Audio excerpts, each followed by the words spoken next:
Dragonflier is a family inverted coaster made by Vekoma in the highly themed Wildwood Grove section of Dollywood in Pigeon Forge, Tennessee. It's a commonly cloned layout throughout the world, but the only one in the US. As mentioned before, this ride is located towards the back of the park in the Wildwood Grove section, which opened in 2019. It's a pretty well-themed area for kids and now has 2 roller coasters made by Vekoma, with the newly opened Big Bear Mountain opening in May of 2023. This is certainly the less impressive of the 2 coasters, but can still be enjoyed by the whole family by having some thrills for the adults and not too scary for the younger audiences. The ride doesn't feature a ton of theming, but fits with the general theme of nature, with its bright green track and a giant leaf background for the ride's main entrance sign.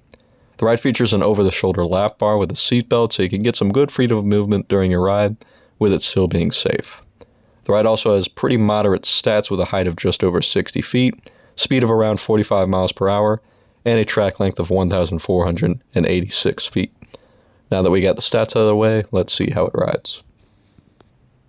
The coaster begins with a curved drop through a tunnel that is actually fairly thrilling, into a high banking turn that sends riders nearly upside down, but it doesn't really feel like an on-ride.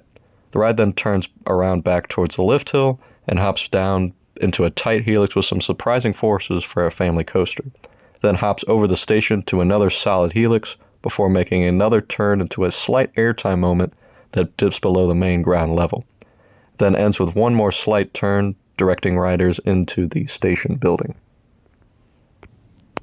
Overall, Dragonflier is a fun stepping stone coaster for pretty much anyone, but still offers the thrill for the average park guest to enjoy.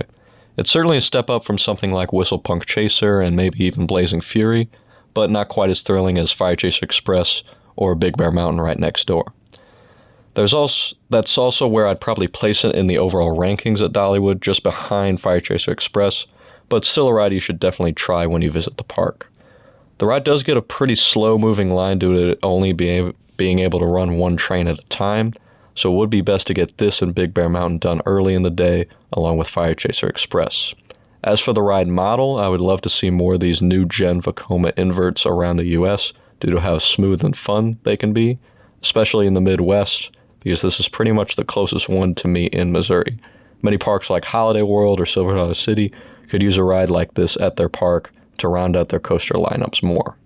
Be sure to subscribe for more content and be on the lookout for more coaster reviews and other theme park videos in the near future.